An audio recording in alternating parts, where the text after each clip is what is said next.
Ready? We ready to we're record, rolling, bro. We're rolling. Awesome, yeah, man. Well, hey, thank you guys for tuning in to another episode here at Grizzly Talk. Got your co-host here at Mike on the mic. We got David Alvarez in the building, and we got special guest, tattoo artist, Jefarious in the building, man. Yeah, man. Yeah, so thanks for making it out, bro. Absolutely. Yeah, you want to introduce yourself? Tell Grizzly Talk people what you do. My name's Jefarious. Been tattooing for the past 17 years, locally and as far as Central Coast stuff. So, I do get spotting here and there, but for the most part, I'm native to Fresno. Fresno. Are you born and raised here in Fresno? Born and raised, third generation, man. So there we go, man. Nice, man. Absolutely. So tell us about the tattooing industry, man. Like, how'd you get into it? So when I was growing up, I ended up just kind of falling into the whole art culture, I guess. As I progressed in my profession, I slowly learned that I was either gonna follow everybody else's steps as far as doing their illegal shit, or I'm gonna go ahead and just do my own thing. So legally, legally. Mm-hmm. So when it came down to it, it was just it was easy choice for sure for me. Yeah. So with your background, like, were you drawing as a kid, or as a kid, I tampered with it a lot. My father, God rest his soul, he was the one that kind of put me onto the whole art stuff and drawing, and he did the whole Chicano art and everything else. You know what I mean? So as I was growing up and kind of just wondering how to go about whatever he was doing, because I was intrigued, man. I was fascinated by how much he can do with just a pencil and paper. You know what I mean? And slowly but surely I started to get the hang of it, and before I knew it, like in elementary school and like almost close to junior high, I was the kid that everybody gave their art projects to. Hey, don't draw this for me, or can you write my name like this? You know what I mean? Were you like making some money off that then? Or not necessarily. I enjoyed doing it, man. So it wasn't really nothing that I wanted to profit off of yet. But as I got older and started to realize it was either going to be this, gangbanging, or selling drugs. So, I mean, like I said, it was an easy choice for sure. Yeah. You were tagging? Yeah, a little bit. I was one of them tagger graffiti artists, kids, for sure.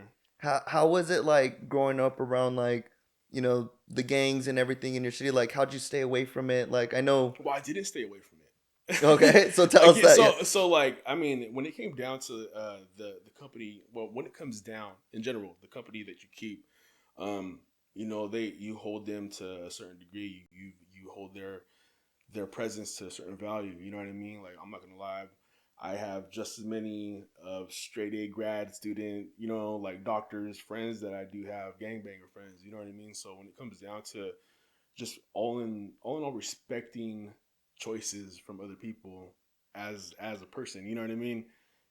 It'll get you far. It'll get you to understand how people are on their dark side. It'll get you to understand how people are on their soft side. And when it comes down to me growing up around that type of stuff, I accepted it all and understood, okay, well, this isn't going to be for me, but I still got love for these people. You know what I mean? So I kept my distance to an extent, you know what I mean? And I was also there to witness the bullshit and partake in the bullshit. You know what I mean? So again, it's my version of growing up is a lot different from a lot of people, and I didn't really realize that until I started to, socialize and get pretty much talk to other people from other backgrounds. And when they ask me, well, how'd you grow up? Oh, this is how I grew up, and they're like, whoa, it's a lot of shit for a kid to grow up with. You know what I mean? So but as far as like the whole gang life aspect, I mean, I respect those people just as much as I respect a lawyer, doctor, and whoever else that is just a respectable person in general, man or female. So yeah, because I know growing up in Fresno, we do have a lot of that stuff going on. So I know people say, like, show me who you hang out with, and the 5 people that you're around, you're gonna become associated. There's a lot more than 5 people. You know what I mean? So yeah. But again, like, also being around those type of people, you've always had that one person or those couple people that were like, hey, yeah, we're cool, we're good, but this you can't be doing this type of shit. You got something else planned for you. So Mm-hmm. yeah, come hang out. But when it's time to do our shit, it's time to do your own shit. You know what I Yeah. mean? And that's pretty much how I took it. You know. Yeah. So So that was like your gateway, basically, of for the like. most part, just being accepting of whatever came my way as I grew up. You know, from a kid, teenager, adolescence. You know, however you want to call it. It's just pretty much again accepting whatever it may be and how the outcome may be. So Yeah, because I know in tagging culture as well, it's an easy like transition. yeah, yeah, Very easy transition. yeah, Sure. and you can kind of get in some like street stuff that way as well with the tagging world as well. Absolutely. But again, like it all comes down to the person and what they want to do. Mm-hmm. You know, unfortunately, some people they don't get that chance to really think for themselves. You know, Mm-hmm. the trouble at home or you know whatever the case may be forces them to put their whole being on somebody else's persona, Yeah, and therefore you have a replica of just some bad shit. You know what I mean? So, mm-hmm. um, I think I was very fortunate to have people around me that let me know, hey, you know, this is not what you're supposed to do. This is why people do this. You know, they grew up like this. That's how it goes, and that's what I took it for. I didn't grow up like that. Mm-hmm. Did you ever feel like you wanted to prove yourself to them? Like, hey, like Not at all. they don't want me to do it. I'm gonna show them When that I I was growing can up, do my it. father always told me, um, "There's no better way to be than to be yourself." You know what I mean? It's the only thing you can do. If you aren't built that way, if you know, if you are one of them people that would rather, you know, put this whole image out of you being a certain way and then live like that, well, that's how accidents and people that are not no more here or not even here no more, that's how they end up like that. You know what I mean? If you're not yourself, you're definitely gonna end up like somebody else for sure. Yeah. Did your parents look out for you in that aspect? I know you said your dad, but My dad wasn't really the best as far as like a role model. My mom wasn't really either. To this day, she isn't. You know what I mean? But they did leave me with a lot to go off of and a lot of what I didn't want my daughter to grow up with. You know what I mean? So, given that and being able to kind of like work my way around the bullshit from their end, Mhm. I feel very fortunate to be able to do that for sure. yeah, was there any people that you looked up to like to kind of show you the way? Because I feel like me, I've had similar or not similar situation, I should say, but I know like growing up, like I saw people doing what or being what I didn't want to be. And then there was one person that I was like, I want to be like them. So I wanted to follow their footsteps. But along the way, you end up finding your own path, but you know you don't want to be like this. For the most part, I was around my mom a lot when I was growing up. The only time I mentioned my dad so much is because every time that I was around him, it seemed like a long time. You know what I mean? So, as far as his presence, he was very present. My mom, on the other hand, she was a single mom, I guess by choice. You know what I mean? And she struggled a lot. You know, and the resilience that I have now I feel came a lot from her and what she had to deal with as we grew up and as we, you know, I guess kind of like evolved to our younger adult selves now. You know what I mean? Like it's definitely helped out for us. My mom, I say us like my siblings. You know what I mean? And me and myself. So. Hmm. Yeah. What was like high school like for you? Is that during all that time as well, Yeah, tagging and yeah. I yeah. skipped a lot of high school. I ditched a lot of high school. Hmm. Um, I hurt myself a lot in high school for sure. And not in the sense of like mental shit, but like jumping fences, skipping class. You know what I mean? Shit like that, you know. And I've gotten myself into predicaments where I'm like, fuck, I should just stay in class. You know what I mean? Yeah. So, but other than that, man, I mean, high school was fun for as long as I attended. Hmm. I dropped out of like junior high. No, I'm sorry, junior year of high school, and then I finished. I think like right after my daughter was born, like maybe about a year or so after she was born, I went back to Cedar Chavez and got my GED and shit like that. Was like tattooing always in the like? It was always in the mix. It was always in the mix. When did you Always. start tattooing? I started tattooing right out of high school, and I was just like messing with it. I wasn't even taking it serious until I started to see how many people had messed up tattoos and how many people would pay these other people to mess them up even more. Because you know what I mean? Because it's not like it's when you work around a lot of like friends or family that have fucked up tattoos, that don't really didn't really know what a quality tattoo looked like, they were more than willing to let somebody else tattoo that might make it slightly better. You know what I mean? Yeah. But they're still gonna pay them no matter what. So learning that, I'm just like, okay, well, let me just try to fix some stuff. You know what I mean? And I knew how to draw, so I kind of had the general idea on how it would work if I did this or that. You know what I mean? So it was one night, like literally one night, I had a speed 101 on the process of tattooing, and he was all, do this, set it like this, do that, set it like that, and that's all you gotta do. Have at it. There you go.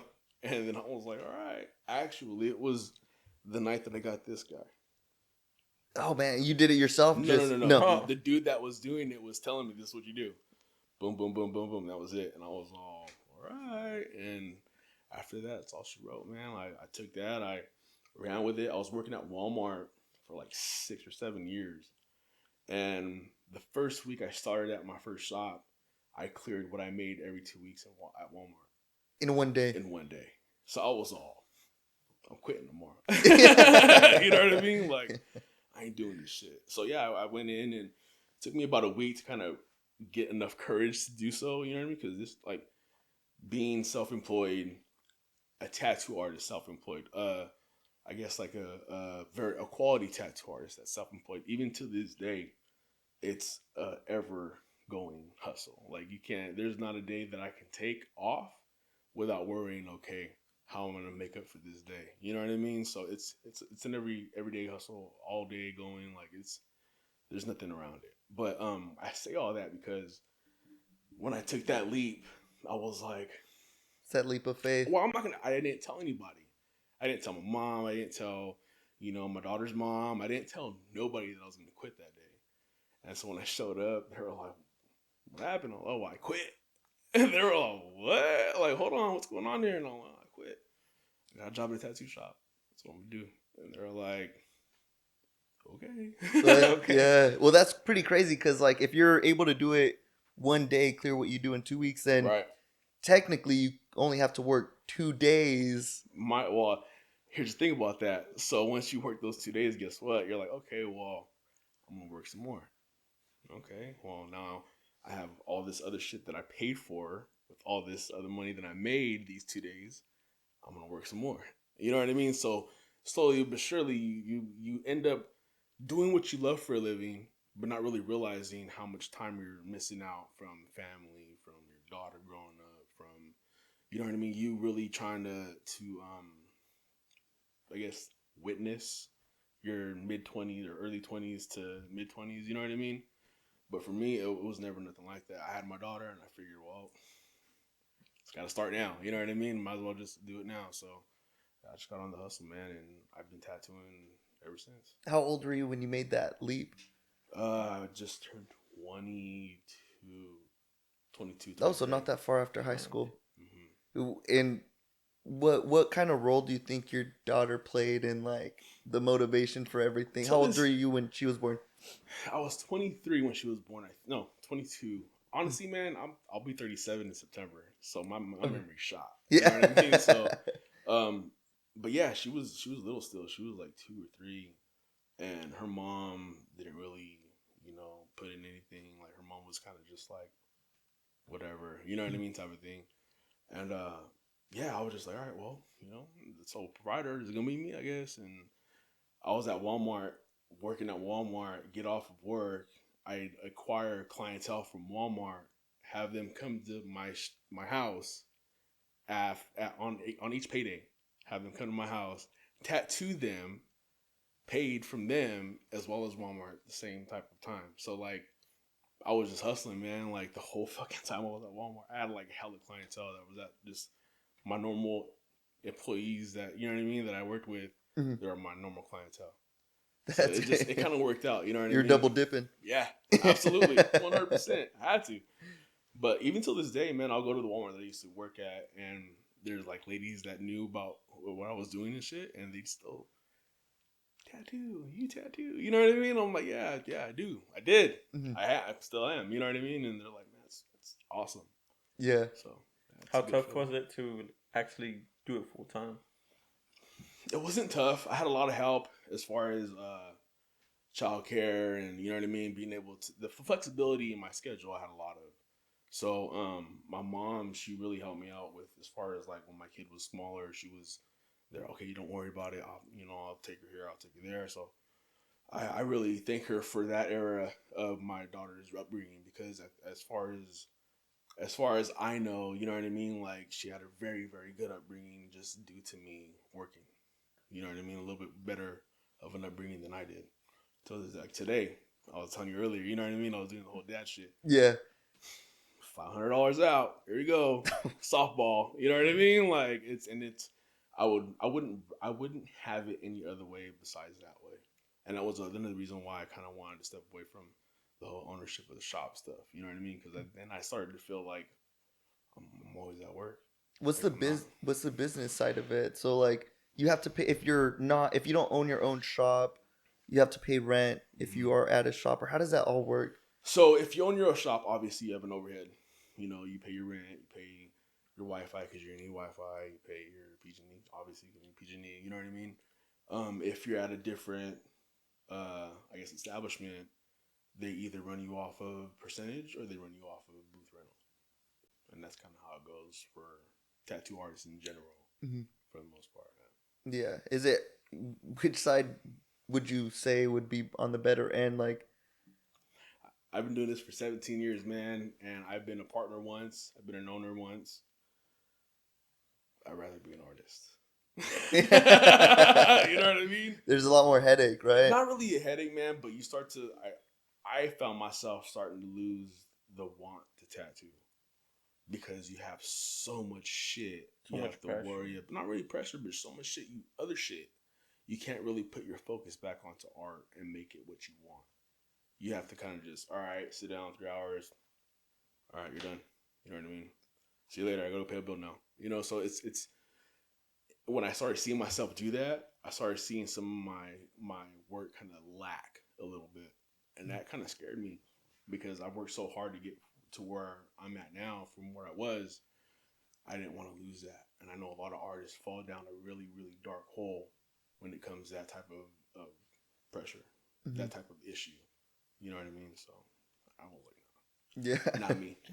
Man, I don't know much about tattoos and things like that. You know, like I said, I don't have any. Right. Definitely wanted some, but like I would watch like Ink Masters or something. You know, I'm like, what do you think about Very that? entertaining.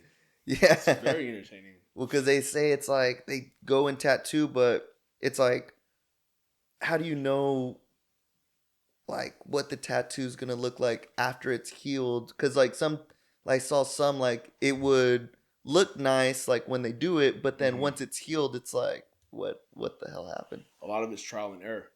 A lot of it has to come down to okay, step by step, remembering what you did, how you did it. The little routine that you had when you did that type of a piece or that type of writing or whatever. Because a lot of my shit comes off of my own stuff. I don't really nowadays with technology. It's so easy to find something that they want because of all the whole like the AI shit. I'm not gonna lie, it helps out a lot for people that don't know what they want because they see something and they're like, oh, I like that. Can we do it like that? Kinda, you know what I mean? We can kind of do it that way, minus the whole like 7 fingers on one hand. We can definitely do something like that, you know what I mean? But when it comes down to the whole like, I don't know what to get. Honestly, man, referencing other people's tattoos, not necessarily getting what they have, but referencing other people's tattoos or, just the general like the style, you know what I mean? Like realism, you like realism, cool, realism fucking sleeves or whatever, and they'll give you a whole shebang of like fucking Roman Empire shit or Aztec shit. You know what I mean? Just little, I guess, like examples of ways to place certain pieces to make them look good on your arm. At I guess like on your body. I guess I'm not sure. I'm still stuck on what I want right here. I don't know where it's at right here. Right, that's where it's empty. Yeah. I had the inspiration for this, but this empty spot, I don't know what to do. Well, a lot of the times you just, go off of the theme that you have. Like things like that, they're kind of easier to kind of suggest certain things because you have a theme already. So you're not really, I mean, essentially you're kind of doing like a whole collage thing, but if you have a theme and you're kind of going off of that, it shouldn't be an issue to find something like that. Because I was thinking a bull, I was thinking a little girl, and I was like, you know what? I just want some cactus on there. That's some cactus. I don't know what it is. I know. What would it look like if I came in for a consultation? I'm like, bro, I don't know what I want to get, but I want to get blasted. Like, well, how much money you got? No, honestly, man, when it comes down to stuff like that, I try to dig into, what they're about, what they like, what they don't like, if they are art enthusiasts, you know what I mean? Do they like certain art, and do like abstract?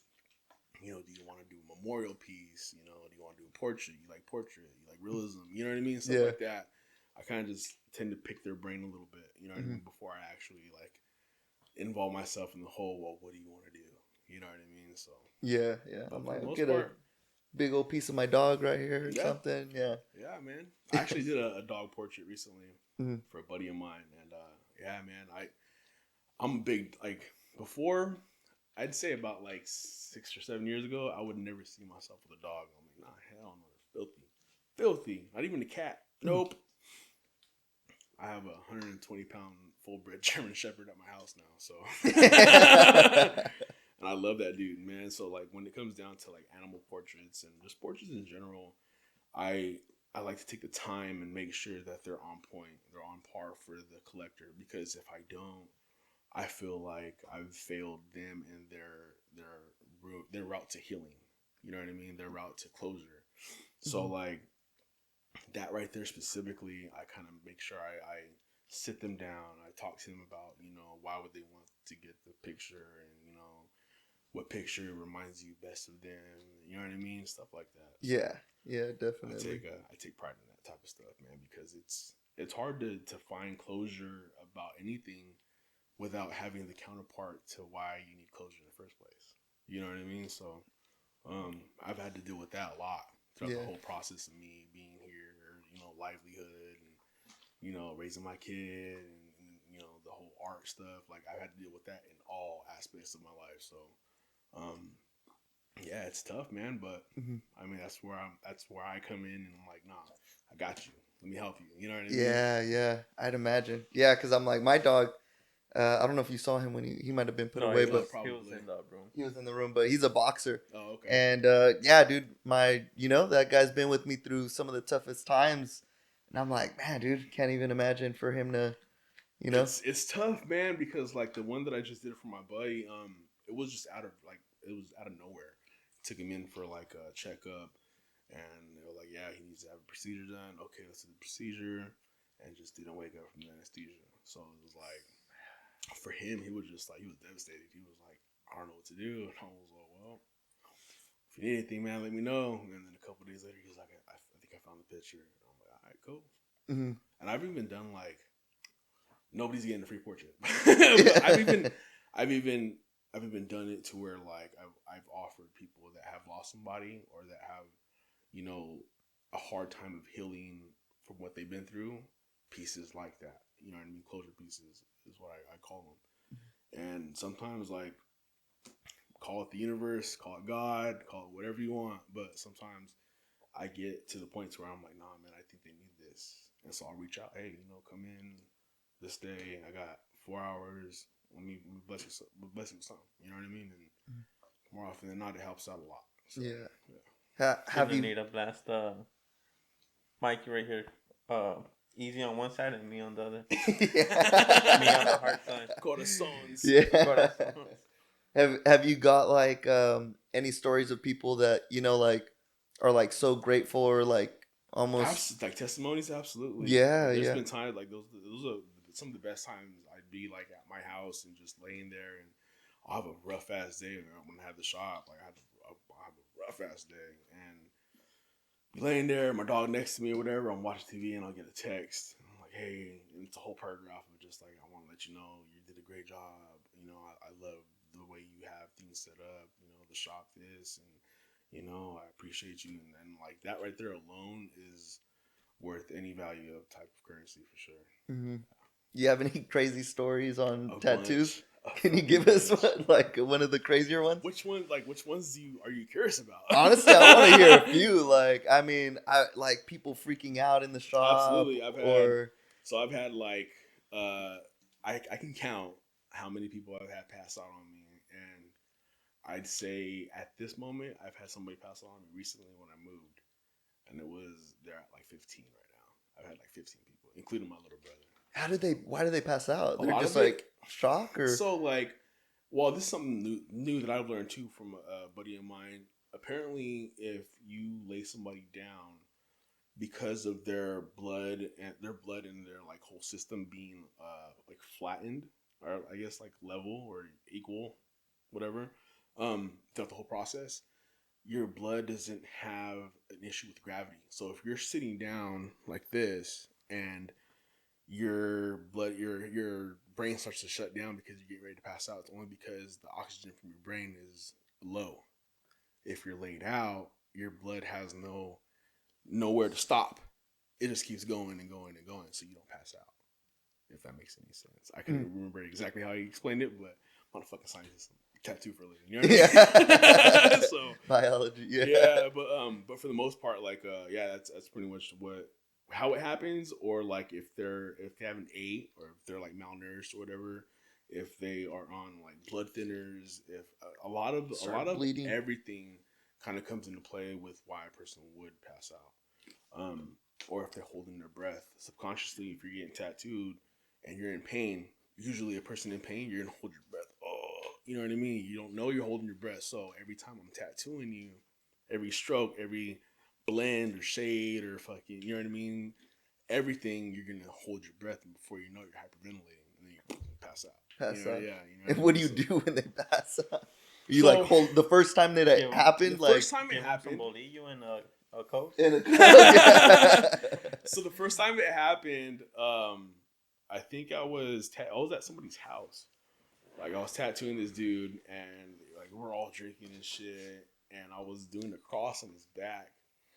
And so as I got down to like the middle of the cross, he was always like more like a rowdy type of dude. So I thought he was being himself, you know what I mean? Nah, like he full-fledged fucking exorcist stood up in his chair and started fucking convulsing and shit. Yeah. I flipped out on that one.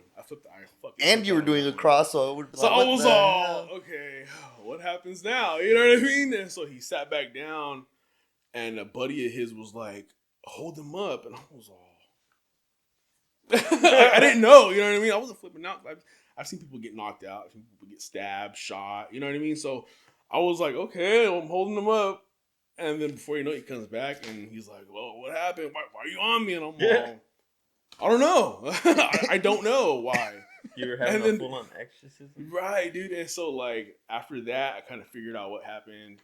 And then I had, like, my boy Zach, a fucking really good friend of mine, come to find out, like, we're, like, third cousin by marriage or some shit. But anyways, he starts coming to me when I get at that shop after I left Walmart. And so I'm tattooing, like, a 38 special revolver on his hand. And so I go to dip, and I turn back around, and like his fucking arm swings this way, and he starts convulsing too. And I was like, oh wait, I know what I do. I know what I gotta do. And so no, I fucking slapped the shit out of him. Bow. Yeah, came back. Hey, what happened? I'm like, oh, you passed out. You good? Yeah, I guess so. I'm all right. Give me a second. Here's some water. You know what I mean? Like, and kept on going. But like now, now, I mean, now knowing what I know now, you know what I mean? Like, I won't tattoo on the person after they pass out, like, at all. I'll have them come back another day, just because if they pass out again, that's more lack and more blood to the oxygen. You know what I mean? Like, I'm messing with their whole system now, and I don't want to do all that. You know what I mean? So I'm like, nah, I'm good. Yeah. We'll bring you back. You know what I mean? That type of shit. So, but yeah, for the most part, like, that type of stuff happened to me. I've had to, like, give people back their deposits because they're just hostile as fuck. Like, hostile. I'm like, nah, I'm good, man. Like, trying to be some action or something? Not necessarily, but, like, if they come in all rowdy and shit, or, like, The dudes are worse when it comes to the females getting tattooed. So like I've had a couple times. It was weird. Like within a couple month period, I had a couple of people come in. They schedule their girlfriend's wife's back piece, right? Cool. Well, they're paying for it. Cool. One of them gets mad because I don't allow him to come back to sit with her while she gets tattooed. At the end of the day, it's my type of thing, and I don't even allow people there at the shop when I'm tattooing them because there's nobody else to watch them. You know what I mean? So I told him that. He's like, oh, well, all right, well, I'll let you know when I'm ready to schedule. And he just never calls me back. And I'm like, all right, well, whatever, you know what I mean? And so the second one that happened after that happened was some chick, she came in, we set the appointment. The idea, the theme was ready to go. Everything was ready. Everything was stenciled. And the dude was like, okay. He's like, well, we'll be there in a little bit. I'm all right. Just make sure, she's by herself. Like, this is going to be a 4 to 5 hour session. If you want, you're more than welcome to come back and just check in on her and make sure she's straight. And, just if you want to do that, you can do that. He's just like, oh, no, well, if I'm going to be paying for it, I'm your client too. And I was all, no, you're not. So I handed him back his $100. I was like, nah, man, here you go. He's just like, well, you're not. I was like, nope. Well, can we keep this? Nope. I'm not giving you my stencil. Hell no. Sorry. Yeah. $100. Man, that's crazy. Yeah. What about like any botched like people that come in with tattoos or something? And when I first started that shop, I had one person come in, and it was after one of those days we did like 24-hour tattoos at that point. This is years ago.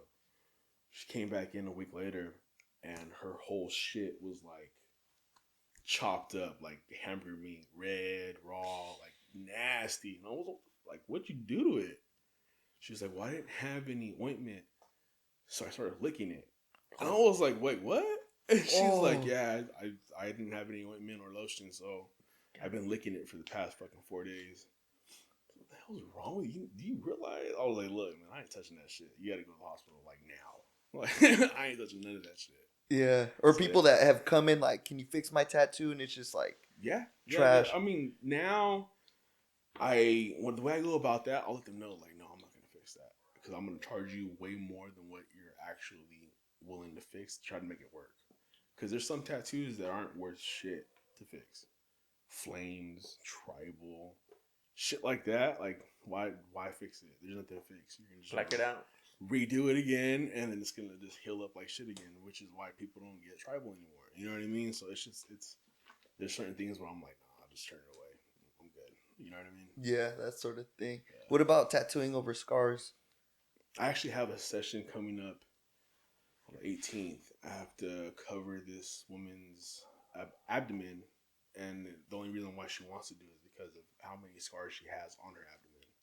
So I think she just went through some type of like skin reduction surgery or whatever, and she wants to get those type of scars either like covered or somehow like camouflaged into whatever she wants to get. Yeah. So is it harder to like tattoo over like scarred? Some scars, yes. Keloided scars, absolutely, because there's no covering that type of scar. Now, if it's like a stretch mark scar, you can, in a sense, get away with it, but that's kind of iffy too, because when it comes down to the stretch marks, the skin's already, their skin itself doesn't have any elasticity, which is why it's a stretch mark. So it's essentially, if you're going to tattoo on it, it's almost like tattooing on an elderly lady's skin. They're really brittle, break easy. If you don't do it right, you're going to end up blowing out that whole piece of line, shade, whatever it may be within that scar. And then that's when you get a keloid after that. A keloid? What is a keloid? Where the scar itself raises. Oh, okay. Okay, yeah. I think you know how usually so there's some episodes that we've done where we'll go and film like a little vlog, which was like some food stuff, or for rappers, we'll have them freestyle outside. We're going to have to do a session of you with Mikey. Yes. With his first tattoo. Getting the dog? I don't even know where I'd get him. But yeah, I'm like, maybe it's that time. I think he's ready. Yeah, man. Yeah. Let's fucking do it. Bro, I've heard people talk about like tattoo artists don't like numbing cream. Like, what do you think about that? Stories for that one too. What's that all about? For example, I have a guy, a regular, And he's been coming to me for about a year already, but he doesn't like to go like bare ass. Like he refuses not to not use numbing cream, and I'm just like, fuck. Well, you're paying me, so I have to use it. Well, there was one time where he came in and he had bought some off of Amazon, some fucking wild shit, and he put it on, and literally 30 minutes later, after he pulled off the wrap, it was like welted, like I was tattooing on him already. So like skin irritation, chemical burn, like all that shit. He used some other shit from Amazon again, and that one did just fine. I say all that because when it comes down to the whole numbing shit, it's up in the air, man. Like, I personally don't like using it because it alters the skin's texture. And the only way I feel to get a quality tattoo is to make sure that nothing alters the process. You drinking, fucking popping pills. All that makes it different? I have athletes that are my clientele, and they'll come in one day, get tattooed, and be healed up in the next 2 days. I have just because their like bodies are so. I have diabetics that come in and have to get 3-hour sessions until they're complete because their skin can't take that much damage. So it's different. You know what I mean? Everybody's different. So if someone wants to drink during a session, like you can have 1-2 beers, you know what I mean, during your session.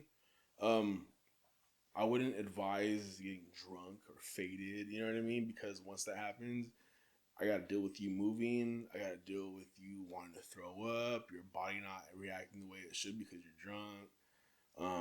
Like all kinds of just other factors, man, just to be quite honest. But like 1 or 2 beers is fine. Mm-hmm. I think I drank a whole ass 6-pack. That day, huh? Yeah. Yeah. Only because I was like, all right, fuck it. You know what I mean? You're like, he's cool. Yeah. It's on you, Holmes. You know what I mean? my first ever one, fucking, what was it, like 5-6 hours? Yeah, something like that. Just took it off. But even then, like, there's even times where, you know, I wonder, well, how come it's so, why did it heal up so light? And honestly, it comes down to 50% of the tattoo is me. The other 50% is how you take care of it. So if you're not taking care of your skin, if you're not, if you're not taking care of your skin, if you're not hydrating, if you're not moisturizing, if you don't have any of that routine within your lifestyle, your tattoos aren't going to heal up. So what steps, like after someone gets a tattoo, like what steps should someone take? Like with what can they moisturize with?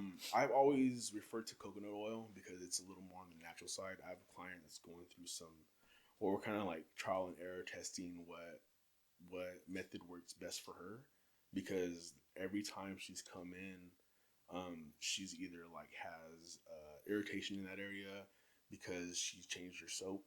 You know what I mean? I was like, what the hell? And then when she changed it back, irritation was gone. So like little things like that are kind of what factor into the whole healing process. Like I said, if you have a dirty lifestyle at home, if you don't wash every day, if you know what I mean, all of that shit plays a big part in how you heal. So yeah, well, it's almost like a wound or something you want to cover it. And do you have to wrap it or like? I have some wrap that I use. Some of that wrap that I use, some artists kind of frown upon it because they've started to see their clients break out with a rash around the wrap. Now, that wrap specifically is, I guess, like almost like adhesive based to where it just sticks on your skin for like 4 or 5 days until your tattoo's healed up. So like if it's on their skin for 4 or 5 days, and if their person doesn't wash every fucking day, guess what? Like that wrap around your skin, the area around your skin is gonna stick any little microorganism, germ, whatever it may be, to that wrap, and you're not washing. So what happens when you don't wash germs off? They fester. You know what I mean? So yeah, they're gonna cause something. I think that's what it is. Again, I'm a tattoo artist. I'm not a fucking scientist. You know what I mean? So I use it sometimes, not all the time. But as of right now, I'm trying to figure out a method that's a little more on the ointment-driven side rather than a actual wrap. You know what I mean? So I guess I'll let you know when I figure it out. But for the most part, I've been just telling people either Aquaphor or coconut oil. A&D is way too heavy. Okay, gotcha. Heavy. Yeah, and I know coconut oil. People be cooking with it. They'll do everything with it. Mm-hmm. What are some of your favorite like pieces you've done or like commission pieces or? Celebrity portraits I like to do. I say I like to do because those are some of the ones that I've done that I'm fairly proud of. I did a Pablo Escobar, I think like last year or something like that. That was really dope.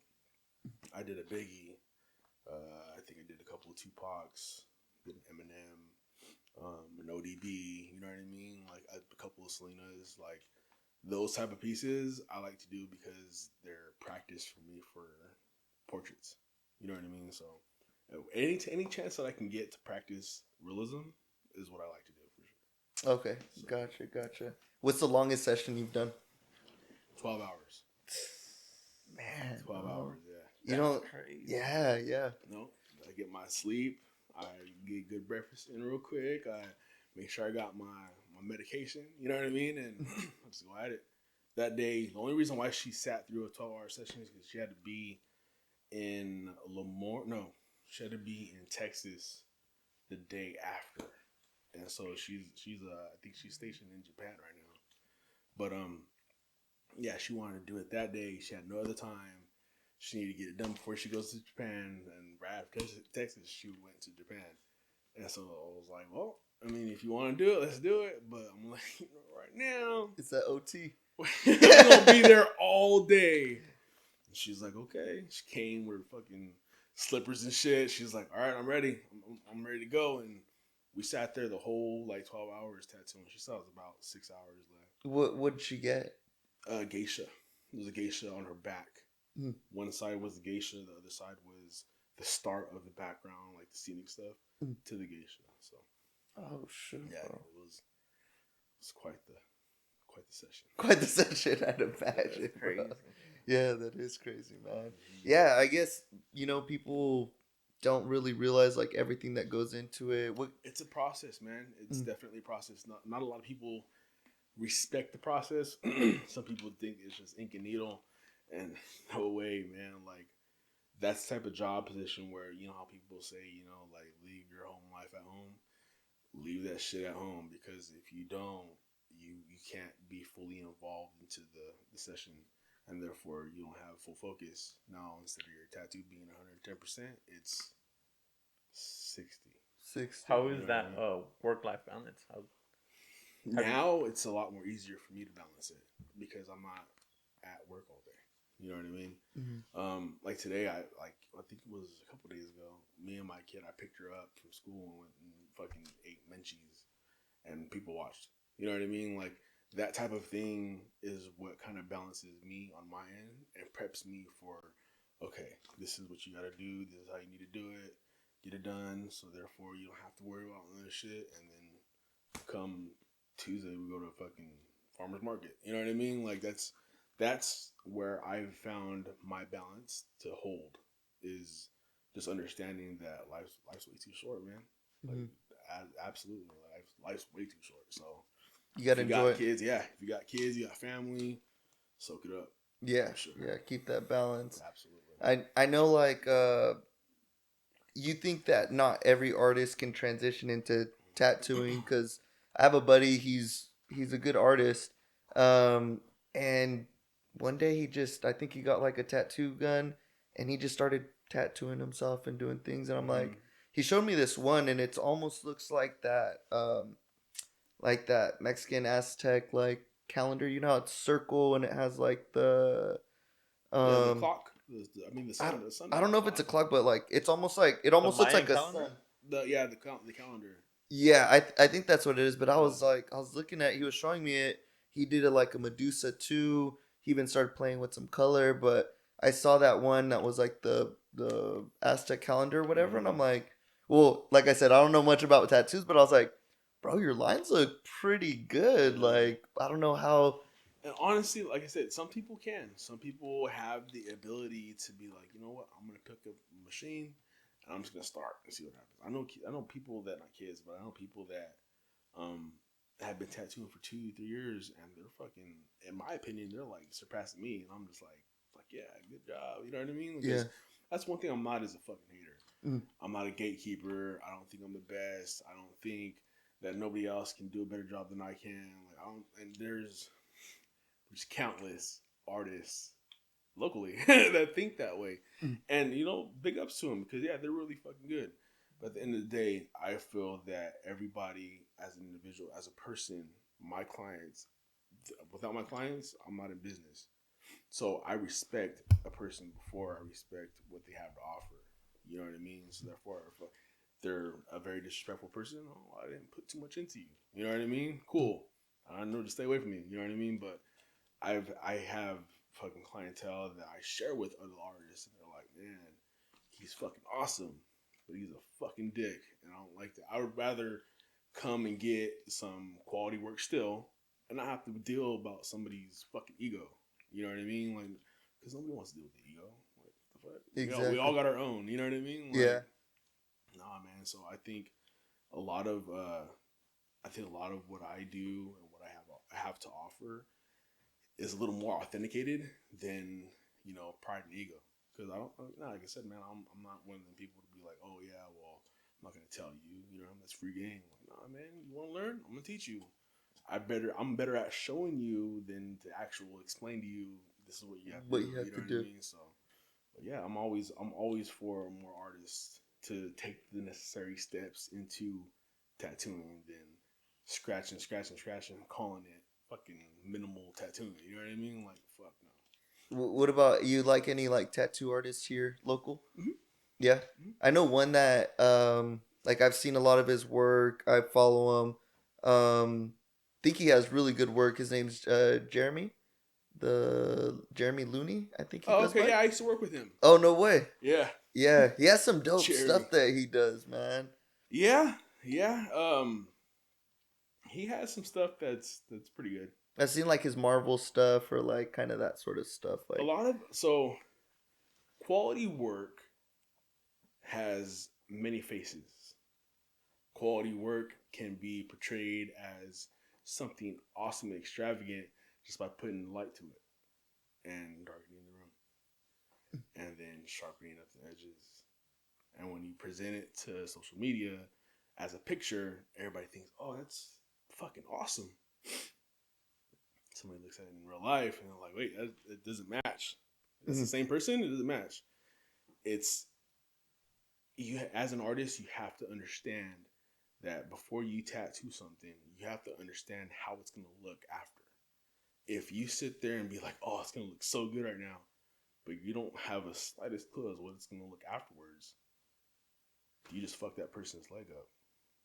And now they don't even know it until 3-4 weeks later, where all the shit falls out, you're missing a fucking pupil. You know what I mean? Like, that type of stuff counts. So yeah, you can have everything looks really, really good on camera. Really good. But when it comes to physical appearance, like, I can see where you scarred that person. I can see where you doubled up instead of saturated. You know what I mean? Like, all that sort of stuff that you all can that see. stuff, yeah. It's not at that point, it's not a quality tattoo. It's just a tattoo that was done too fast.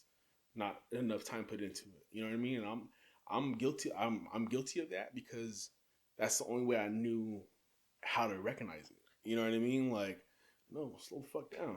You know what I mean? They're not going anywhere. They're in your chair already. You know what I mean? Chill the fuck out. And that's ultimately what kind of like put me in the position where I look at my work and I look at what people want to do and I tell them, this is how it's gonna look. 4 months from now, this is how it's gonna look. Whether you choose to believe me or not is completely up to you. And if they do, cool. Well, let's do this instead then. Instead of having all this saturated shit in fucking space like that. You know what I mean? Like, I provide people with options rather than, no, this is what we're doing. I don't want to do that. I want to do this. This is what we're doing. You know what I mean? I feel like a lot of artists are like that. You think skin tone and everything like goes into that sort of stuff? 100%. But again, you as an artist should know that right by now. You as an artist should explain to your client, hey, you know what? I understand you want a vibrant pink, yellow, and fucking turquoise rose on your eyebrow. I get it. The skin texture on your eyebrow isn't going to hold that color. Let's place it somewhere else. Maybe even a little bigger. I don't want to do that. Okay, well, what do you really want to do then? I just want a flower. let's do a flower. You know what I mean? Instead of pressuring somebody to do something that you want to do because you figure you can charge more for it. Nah, man, just give the people what they want. Mm-hmm. That's it. There's no reason to hustle somebody out of their money. And that's what I've learned too on my end. Mm-hmm. That's what's gotten me so far in this game. I don't hustle people out of their money. Yeah, when you provide the value and you don't screw people over, you can only get so far screwing people over until you got a bad reputation. Before you know it, you have a bunch of people in your shop that don't even know fucking how to tie their own shoes. You know what I mean? They're just pushing shit out now because you got bills to pay. So yeah, exactly. Yeah, I've met in this industry locally. I've met some of the most humble artists that I've ever known in my career. But with the humble artists that I've met, I've also met straight up fucking dickheads, and those people I don't fuck with at all. Period. Those people are probably the people that don't like me for whatever fucking reason they don't like me. You know what I mean? But at the end of the day, I don't preach bullshit. I don't preach negativity. I'm like, nah, man, I preach positivity all the way. I'm positive as hell. That's the only way I choose to be. Not because I want to be. No, I choose to be that way. Mm-hmm. Negativity never get you anything at all. Period. So, yeah, 100%. What's some advice you would give to someone that's barely coming into tattooing, and how would they get what would you recommend also for to get the experience? Practice. Should they get the pads or yes? They just don't practice on people. Practice on pads, for sure. If they need help with quality equipment, then yeah, for sure I can point them in the right direction. But as far as any advice, just keep at it, man. Don't give up. And if you do, it wasn't really what you wanted to do in the first place. So yeah, there's a lot of people that want to do stuff, right? So right. It's just not tattooing. You could get into whatever, right? Right. And you're getting the skills to do it, but how do you tell people how do you go out and actually get the clients? I do this till this day. I reach out. All my clientele that I have returning. Excuse me, Jesus Christ. all my clientele that I have returning, I have contact with them on a regular basis. Hey, I got a slot open today. You want to fill it? Yeah, but I don't know what this is, and this happens all the time. Yeah, but I don't know what I want. All right, well, come by and we'll talk about it. They'll come by, and it may be a $150 tattoo. It may be a $1,500 tattoo. I don't know that. All I know is that I'm tattooing today, and I have to tattoo today. There's been times where I don't tattoo for 2-3 days, and it's like a drug, man. I'm itching to do it, so I'll fucking reach out. Hey, what's up? Come through, give me $300, and we'll fucking sit down for 5 hours. I think that's what happened with this one. Yeah, I think you reached out, and I was like, I don't know what to do, and then boom. Yeah. Man, typically it happens when that type of stuff happens. It happens that way. Yeah. You're going to hit me up and be like, hey, you ready for the dog or what? Yeah. I'm going to let you know, man. I got a $400 portrait deal right now going on, too. Oh, shoot. Okay. So, I mean. Right onto the thigh. If you ready, I am, man. So yeah. Yeah, for sure. What if I want to get something on the right cheek? Yeah. I'll do that for free. There we go. Hell yeah, man. Get a quote on the thong line or what? So I have stories like that too, where I had a prostitute come in one time, and she's like, I want my dude's name, birth date, social security card number, and I was all, what? And she's like, yeah, I want it right there, and I'm just like, what the fuck? Are you serious? She's like, yep. The social? How much? I was like, $400. And she said, okay. And that was it. Strictly business, man. It's funny. Yeah. It's strictly fucking business. Yeah. All right, cool. Let's get it. Yeah. What's some other crazy tattoos people have asked for? Recently, I won't disclose anything, but recently I did a tattoo of a name. And it's the name of an ex-girlfriend that left him because he didn't get the name. So you got it after? Yeah. What? And did she take him back? Was dope. I don't know. I didn't care. I mean, and honestly, I'm so blunt when it comes to stuff like that because people are like, you don't try to talk about it. Like, nah, man, no, because I'm not gonna be the guy to be like, no, you shouldn't do that, and they think I'm just don't want to do that. You know what I mean? Like, nah, if you want a big old dick on your forehead, trust me, you're gonna run it. I'm gonna give you a dick on your forehead for sure. Veiny. However you want it. Small, short, skinny, like shit. Let me know. But yeah, no, real shit. Like there's times where I'm like, nah, man, I don't care what they got going on. I don't care what they're doing with their life. You know, if some chick wants to come in and get her dude's fucking name across her face, cool. Man, $200. One of my boys need to find one of those. He got a tattoo. One of my boys got a tattoo. I don't know where the fuck on his leg, but it's a guy holding a fucking penis, like as a rocket. I feel it. I feel it. Or people come in and lose a bet or something. I've done like some crazy fucking tattoos where like I did a tattoo one time. A buddy of mine has it on his leg.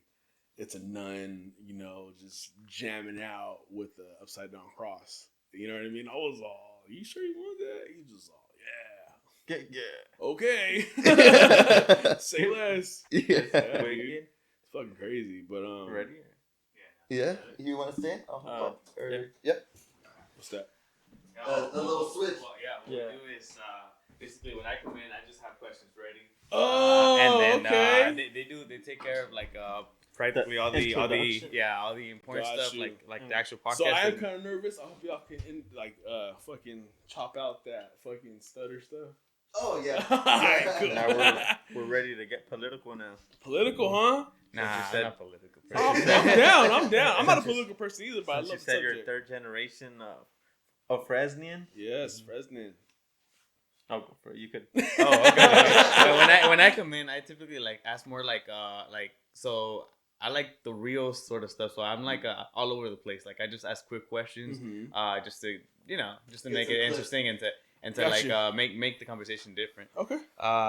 The first one before we go anywhere, I like how you said earlier about how you just like promoting positivity because I'm also getting into videography, which is also an art platform. Right. So like how do you deal with like if negative feedback? Negative feedback from like other creators. I've been told I suck. I've been told I'm less of a man. I've been told, you're not going to get to where you think. I've been told that drawing is not going to fucking do nothing for you. Continue on your work. I've been told the most fucked up shit from adults growing up as a child. And I think a lot of that has to do with how much I don't give a shit about what people think. You know what I mean? Yeah. Ultimately, if it's something that you want to do, and it's not something that you want to create for clout or if you want to just be in the spotlight, because I think a lot of what success has to do with in people's eyes is appearing successful. You know what I mean? Like appearing like you know what you're doing because you have this on, you drive that, or you know what I mean? I think a lot of authenticity that goes into entrepreneurship is what needs to be focused on for entrepreneurs.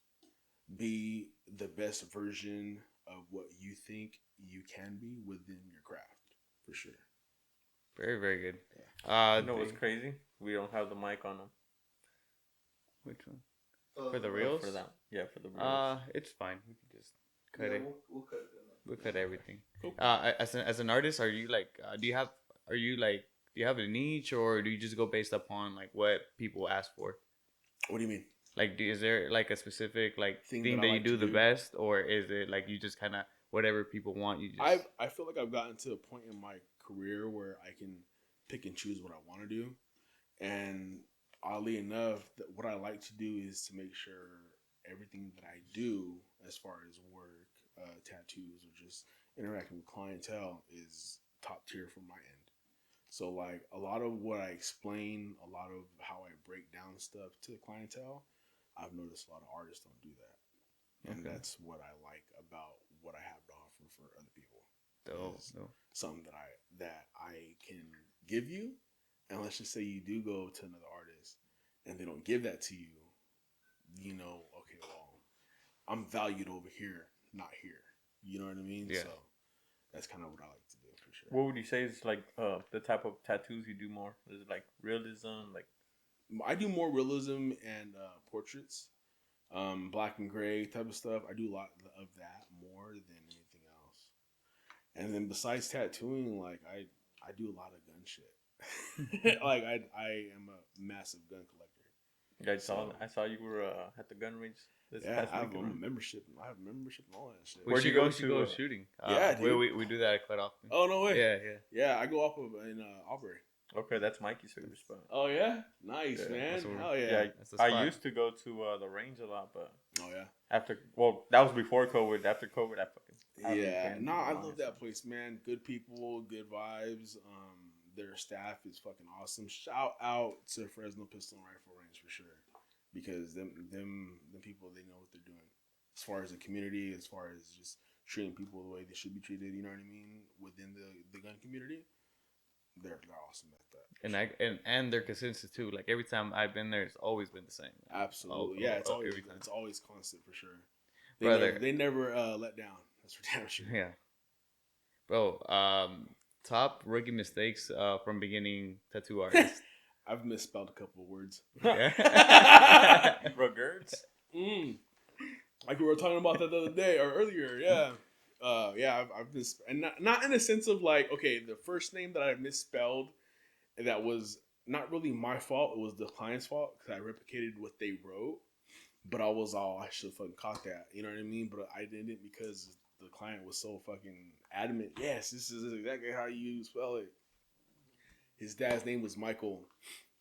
He wanted Michael put on his arm.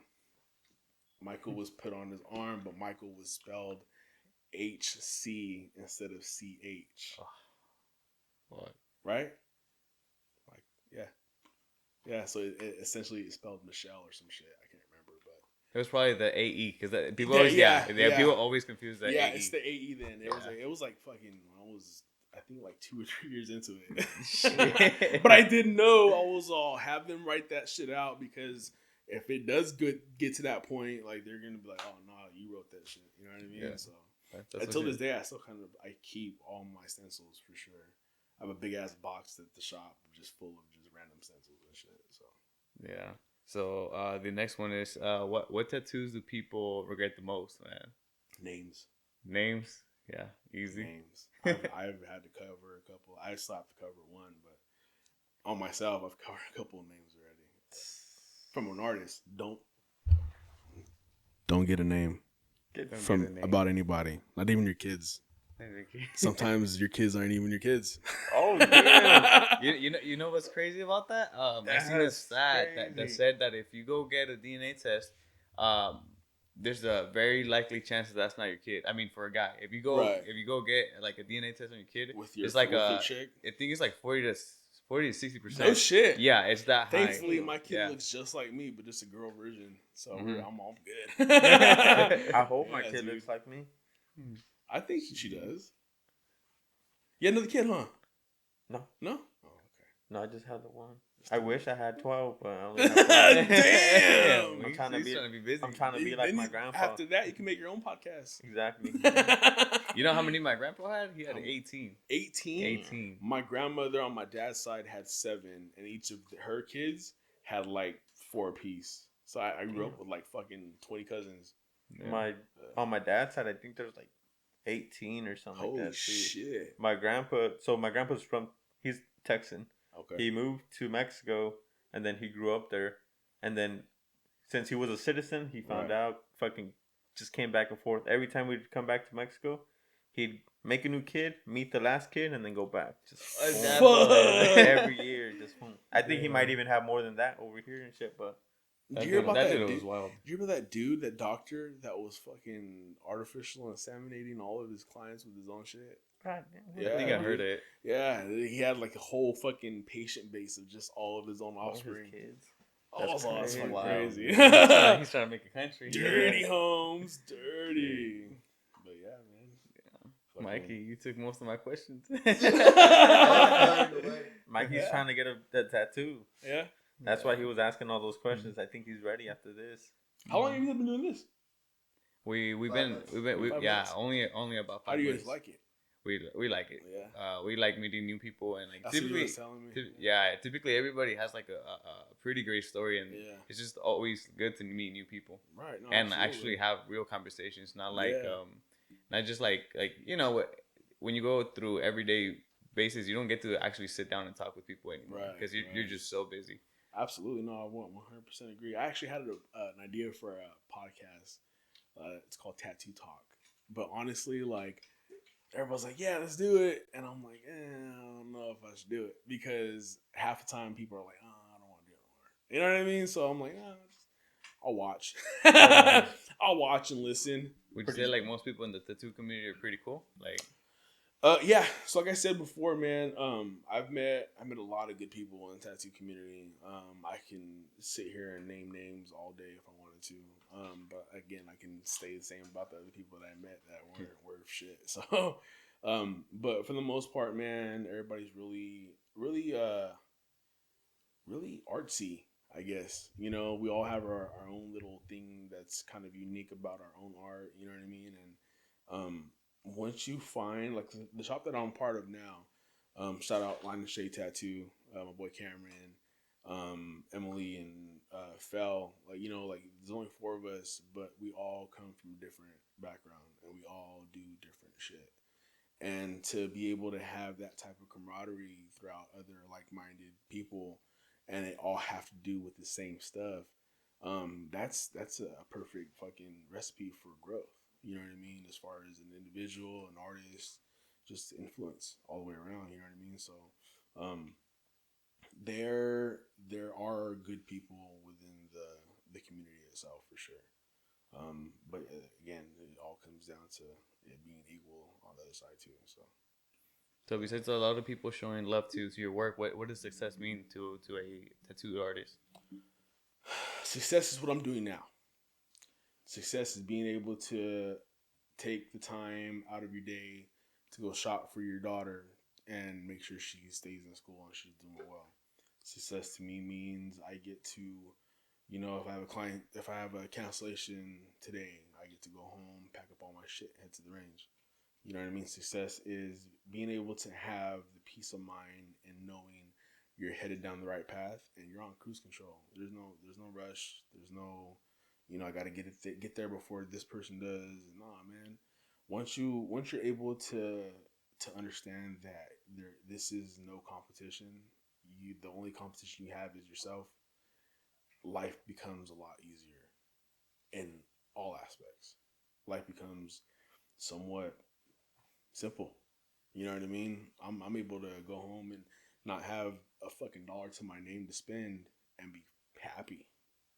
That's one of the most peaceful. Like, I don't know if peaceful is the right word, but one of the best things I've learned is that I don't need anything. Like, I'm just like I got up to the point where I'm just like all I need is my peace inside. Absolutely. And then I think that's it. Inner peace will yield you more dividends than hustle. And I say that because I was always built on hustle. And that was only for the dollar. I didn't understand that hustle meant for your peace of mind. Hustle meant to make sure you're mentally straight, you're physically straight, taking care of yourself. You know what I mean? That's my identification of the word hustle is that. Just making sure that you're good for yourself. You give yourself longevity. The money's gonna come and go no matter what. You know what I mean? I can wake up tomorrow and fucking make $2,000. Guess what? It's all gonna go to bills and random shit that I probably will never see in the next 5 years. You know what I mean? But again, that's all spent on memory, core memory, for my kid, for myself. You know, just legitimate life living Things. events. Right now that we're on some like deep shit, what's your why? My why? For what? Like life, like what you do, like everything. Why am I doing it? Yeah. Because I'm alive. That's why. What better gift? Better gift than to be alive? What I do for a living is just an additive to who I am as a person. You know, and I think a lot of my self-healing and a lot of how I am now came from experience, came from me being at my lowest and nobody around, came from me understanding that in order for me to help people, I have to help myself. You know what I mean? And now that's where I'm at. I've helped myself to the point to where I can help somebody and be okay with helping somebody. Maybe not financially, but fuck, if you need a jump start on your car, you know what I mean? Like, if you need to ride somewhere, like, I feel that that type of thing for people, who knows? It could have been the first time somebody's asked that person if they needed a ride. And what if that ride is the only thing they needed to reach their success? You know what I mean? So it's, if I can do that, fuck yeah.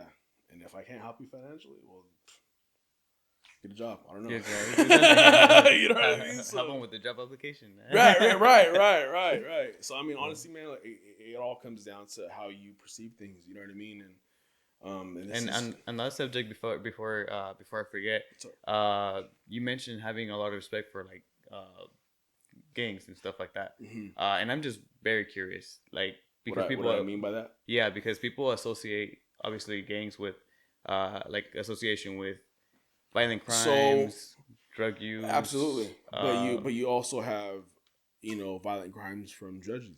You have drug use from doctors.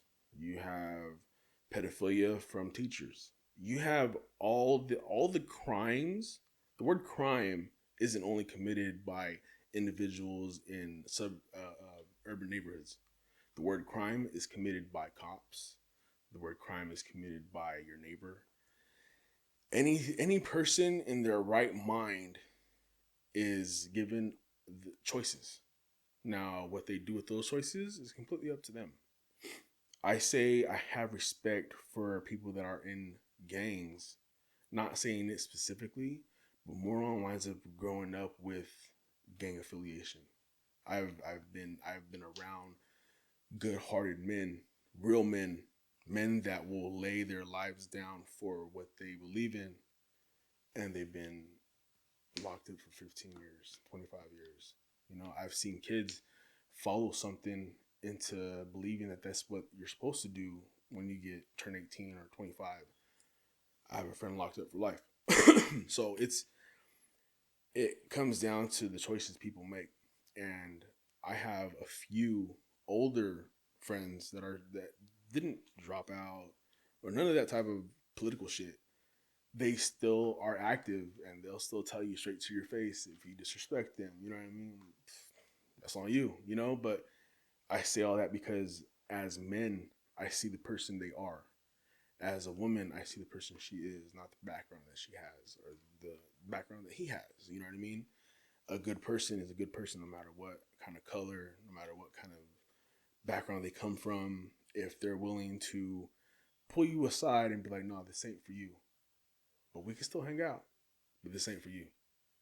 That tells me that they understand what they're doing. They understand that into some people's aspects and eyes, it's wrong. But they also have moral. No kids, no women. A man's a man. You disrespect me, I'm going to disrespect you. That type of aspect, when it comes to a man being a man, is what I respect. And it doesn't necessarily have to mean a gang member. You know what I mean? It's just, unfortunately, the way I was brought up with that type of persona of a man.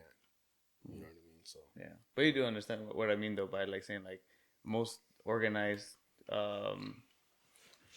what do you call it? Like gangs are organized to do obviously bad things. But the gangs that I grew up with, they're not organized. The gangs that are here, that's why they're so not thought fond of or frowned upon. You know what I mean? Because they're not organized. They do what they want, just like a man would do what he wants. Just like anybody else would do what he wants. That's crazy about Fresno, huh? Yeah. That's just Fresno as a culture. As a culture, yeah. we do what we want. We don't give a shit who tells us not to. And I've been a lot of places. I've been up and down California, and it's so crazy because when people ask, well, where are you from? Well, I'm from Fresno. It turns off. Like, their interaction turns off because that stigma around the city is, workers will fight they'll kill each other before they even let themselves disrespect each other type of shit. You know what I mean? So going into that type of realm, I don't do politics. I don't do gangs. I don't do politics. I never agreed with them, for sure. I don't agree with the politics of gangs or politics in general.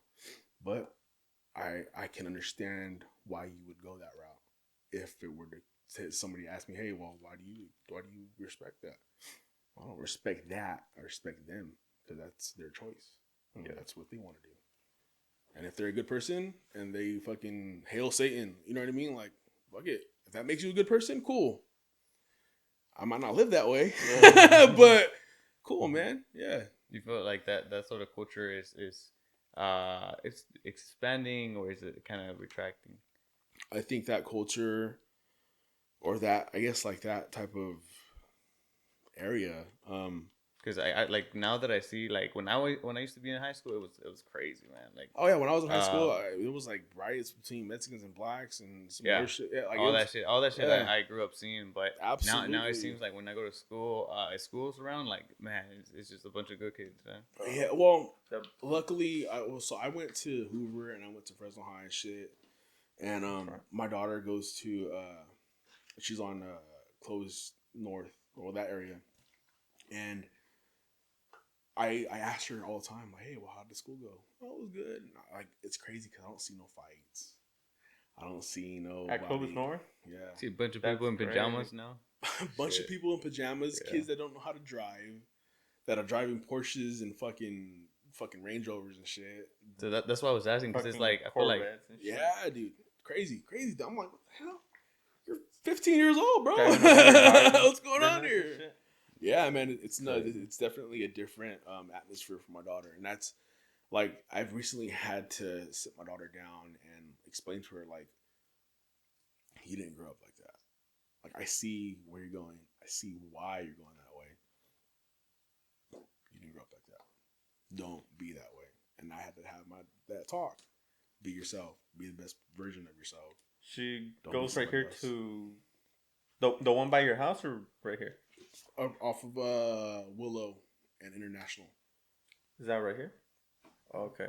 Yeah, because my brother went to the one by your house. He hung out. What? I grew up in Fresno, right? The one by my house. That one's kind of like, it's almost like the hood version of Clovis. Yeah, it's kind of weird, huh? Yeah, a little bit. Okay, so I grew up North Fresno, so Ashland and like Hughes.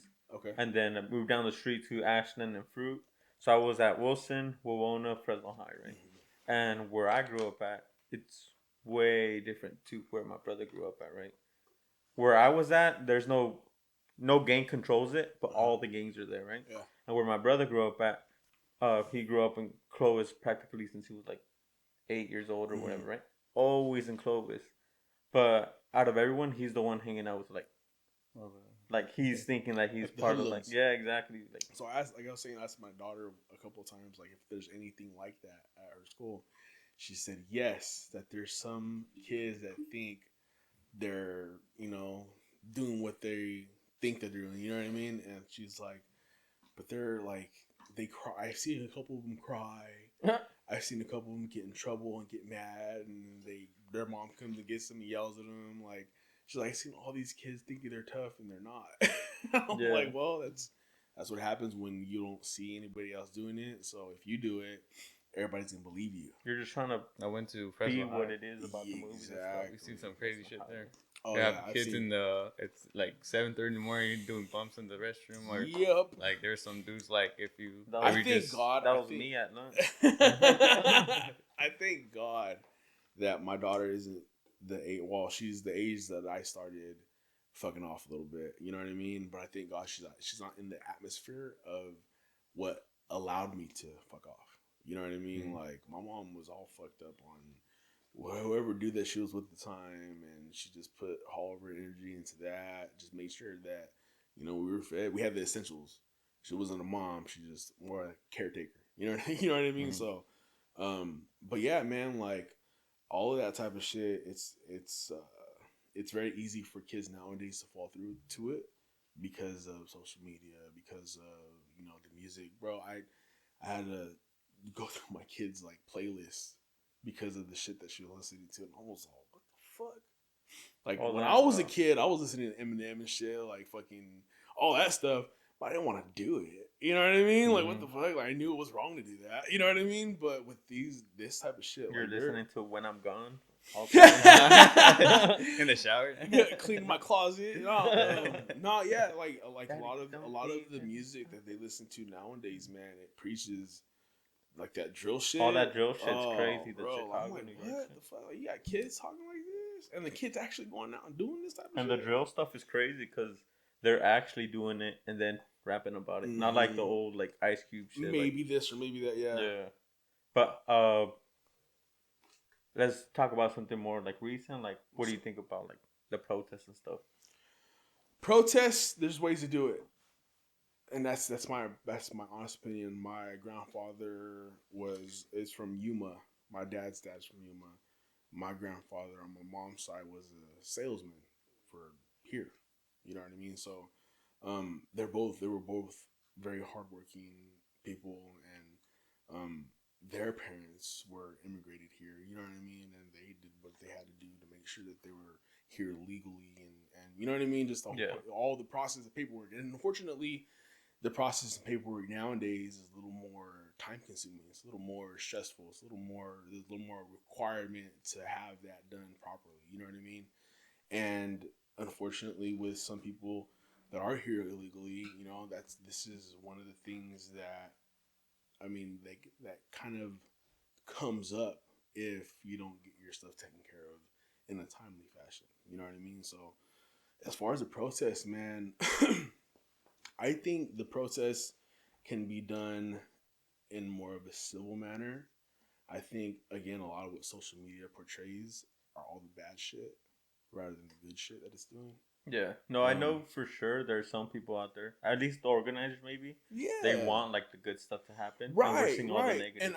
And I see, but honestly, about 80% of the time, I see people that don't have the knowledge that to understand what's going on, or the know how to go about that process. What I've understood about people is that the more someone doesn't understand something, they either get really pissed off, or they get so lost that they don't have nothing else to do with the emotion they have, so they identify it as anger. You know what I mean? So it comes down to if you pick up a book as fast as you picked up the flag, you'd probably understand what's going on better, and therefore come at that type of process a little more with a knowledge of knowing why you're doing it. And then you got the internet culture too, where it's like it's so quick to trigger someone by just looking at something. Like they see something and they're like so quick to. I have a very dark sense of humor, and I've got myself into trouble on the internet numerous times because of it.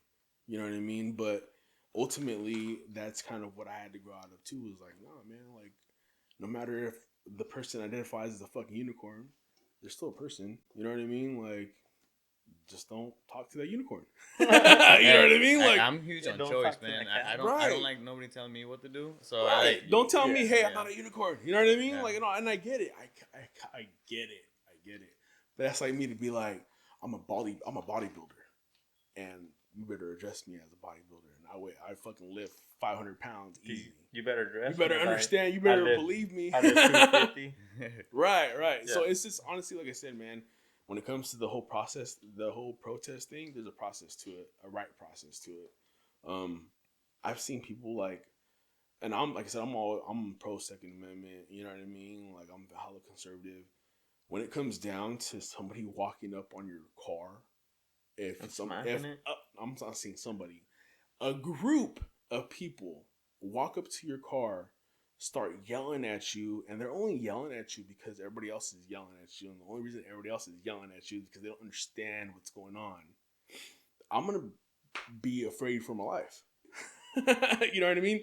Because I'm either somebody that doesn't look your ethnicity, or I'm just somebody that looks like, oh well, you know what, you're a fucking Trump supporter. You know what I mean? Fuck you. You know, like. Nah, man, like it's again, there's a right way and a wrong way to do shit. I think a lot of it is being portrayed as from the media as the wrong way to do it. Yeah, I definitely don't understand what they're doing. Well, I mean, a lot of people don't.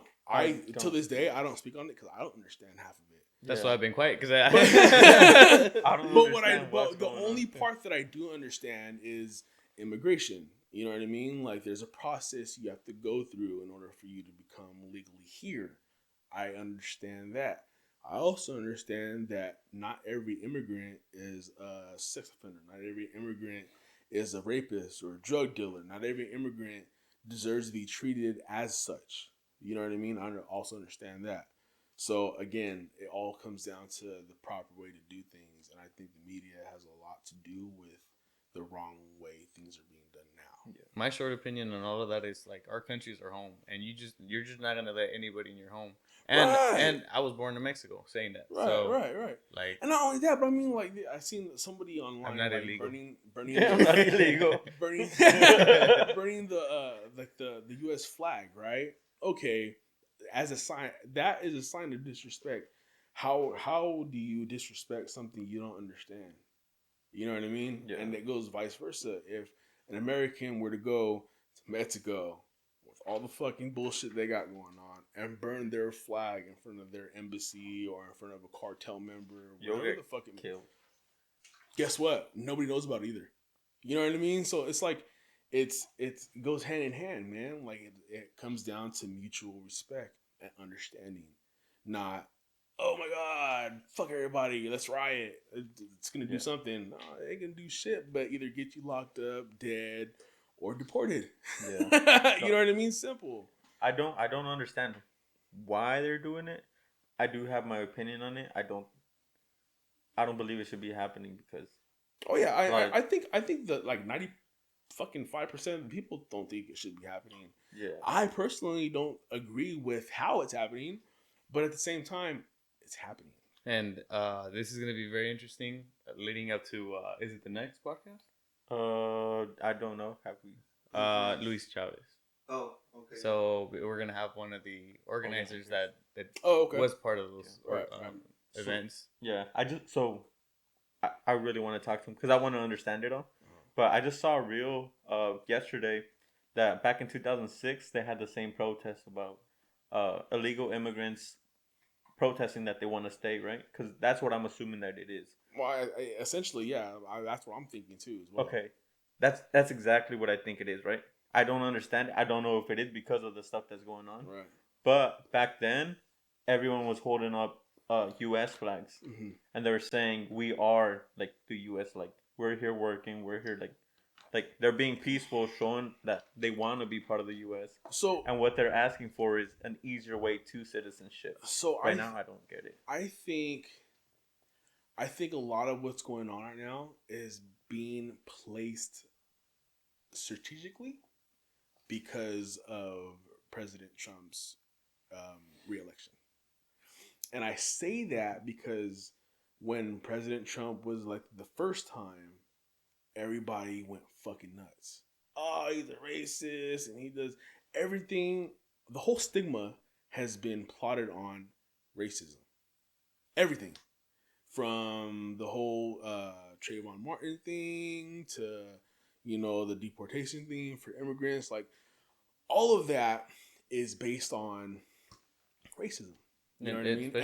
And they feed Trump's image through that because of how Trump is a fucking jackass. You know what I mean? Like, he says some off the wall shit, some crazy shit, and it's being broadcasted to the masses, and unfortunately, the masses frown upon it, even though the masses do the same fucking shit.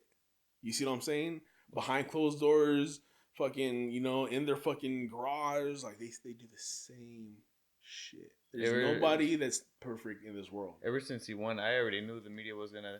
They're gonna eat it up, bro. Logs to fire shit up. The more the media broadcasts, the more news broadcast shit, they go based off of ratings, right? It's been the talk of the fucking. It's been the talk of the time since the beginning of time of media and news shit. That's how they make their money, is by ratings. So whoever has the best ratings gets the more money, gets, you know what I mean? Gets more say, gets more TV time. It's based off of that. So whatever story they can grasp, they're gonna fucking feed it until it's all right. Can't feed it no more. Next story, you know what I mean? So this is a big story this jackass got. reelected twice. Right. You know what I mean? You know what I mean? What's funny too is that when Trump got shot at, that should have been the biggest news for like the next 6-7 months. And what happened? They buried that shit quick. He got shot. Whatever. Yeah. Next week it was done. Well, I mean, I think when it comes down to that type of thing going on now, more recently, is because we got all kinds of shit. There's all kinds of look UFOs, look all these plane crashes, look all this, look all that. We don't know what's going on behind closed doors. You know, he actually got a second attempt on him. Like he was at the golf course, and you didn't hear shit about that. Yeah, Don't hear. Exactly. And so and again, so they're they're gonna say it's the right, they're gonna say it's the left, they're gonna say Democrats, Republicans. They're pointing fingers at each other because honestly, nobody knows what's going on behind closed doors. The big guys, the people that actually run the whole show, they are the only ones that know what's going on behind closed doors. That's why I don't like talking about politics too much. It's just like I just the way I see it is like there's so much going on behind the closed doors, and what they want you to see. You just have no clue. All we're doing right now is talking on the subjects that they allow us to see. Yeah, that's all we're doing. And they're showing a lot of Mexican negativity. Yeah, absolutely. And I think we're shooting ourselves in the foot by actually doing the protest. Yeah. Like, big time. Big time. They're fucking burning the flag and fucking, they're all mad and shit. Filming fucking cop we're on cars. TV. Let's go steal a cop car. You know what I Exactly. mean? Like, that's not, if you're looking for citizenship, that's not the way to doing go. it in the country that you're doing it, like, they're the first ones out, bro. You know what I mean? Like, nobody likes troublemaker. Nobody likes troublemaker. Well, bro, to switch it all around, going back to tattooing, can you give us some of your prices and where people can reach you out? Absolutely. So, you can reach me at Instagram, Jefarious _. I am off of Herndon and Spruce now. The shop's called Line and Shade Tattoo. Great group of people. Phenomenal experience. And good vibes all around, man. For sure. Yeah. My pricing varies. I'm typically $150 an hour, but that's only for large scale pieces, back pieces, chest plates, stuff like that. As far as like the smaller stuff, I'm very reasonable.